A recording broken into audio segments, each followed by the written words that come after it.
Welcome back. Now for the news. The government of the Virgin Islands opened the much talked about Tortola Pier Park on Tuesday, February 16th.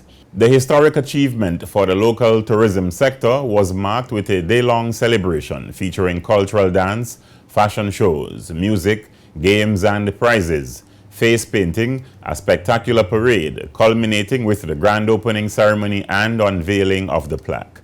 Delivering remarks at the opening of the park, dubbed the Gateway to Your Getaway, Premier Dr. Orlando Smith said the BVI has embarked on a very unique path to boost its tourism product and everyone needs to be on board. I cannot think of a time when I was more proud of my people. I encourage everyone to continue to support these businesses to help build our economy.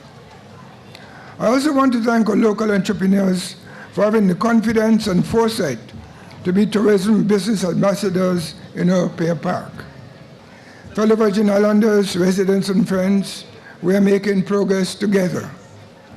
My government is advancing the development of this territory, and the people of the Virgin Islands remain at the center of our plans for shared sustainable growth and strong infrastructure development.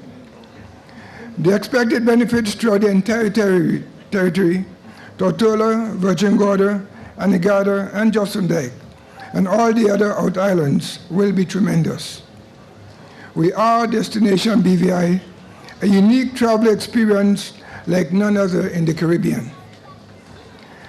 We are supporting the local business partners that share this vision and understand customer satisfaction. We are embracing innovation in our tourism industry and high-quality products that support this.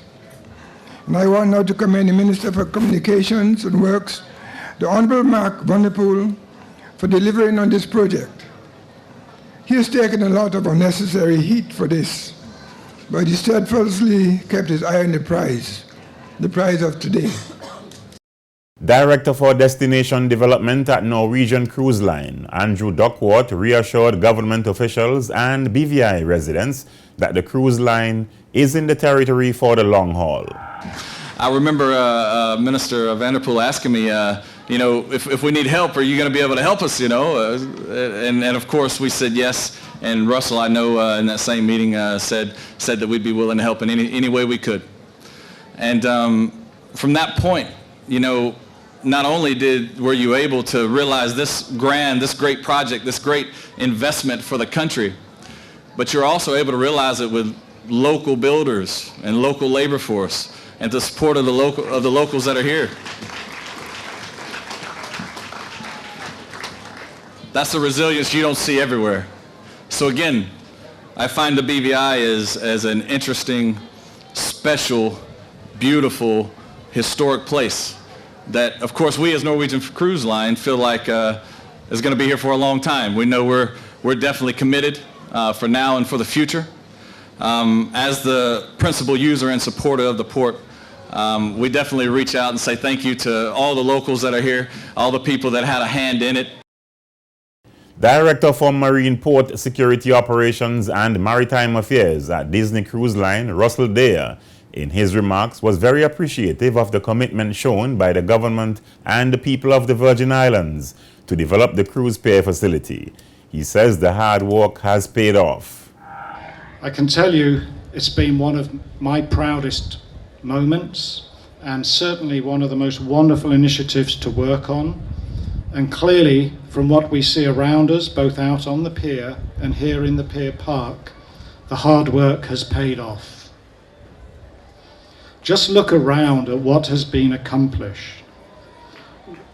What we have created here can only be described as one of the most significant and promising developments in the history of the British Virgin Islands. The new facility is absolutely fabulous. It will serve and delight the countless cruise passengers that will now come to your shores for many, many years ahead. The final construction cost of the Tortola Pier Park is $37 million, while the final cost for the marine side of the project under the specifications and design-build agreement between the BVI Ports Authority and IDL Meridian totaled $35.5 million. In addition, a floating dock consisting of 5 finger piers is contracted to be built by May this year for a total of $1.3 million, bringing the total cost of the marine side of the project to $36.8 million. Soft and administrative cost of $9 million takes the estimated completion cost of the entire cruise pier development project to $82.9 million. Minister for Communications and Works, Honorable Mark Vanterpool, says Tortola Pier Park will be a catalyst for economic growth in BVI for many years to come. Tortola Pier Park, in my eyes, is a whole new town within the city of Roadtown. That deserves a round of applause. The architecture in the park is designed to be consistent with the vision of a main street look, and we have hand-laid approximately 107,000 bricks throughout the park using local labor, and you will see for yourself the magnificent work done by Clinton Chungo Pickering and his team at Groundworks BVI. He deserves, and his team, a round of applause. Ladies and gentlemen, Tortola Pier Park was created to not only welcome the soon-to-be approximately 1 million cruise ship passengers visiting our shores on an annual basis, this year alone 700,000, but to also facilitate our own residents and other visitors to the islands who can now have access to one of the best shopping, entertainment, and recreational facilities in the entire Caribbean. Very importantly, ladies and gentlemen, at Tortola Pier Park right here, we have created expanded business opportunities for many entrepreneurs and hundreds of workers. This has already translated into a boost for the economy of the Virgin Islands and will certainly be a catalyst for economic growth for many, many years to come. We are seeing more vendors and as a result, more workers being hired here at the Tortola Pier Park.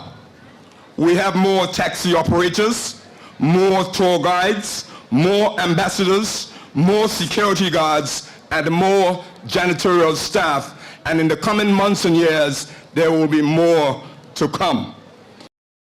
The Roadtown Cruise Pier was first opened in 1994 by then Chief Minister, the late Honorable Hamilton Lavity Stout.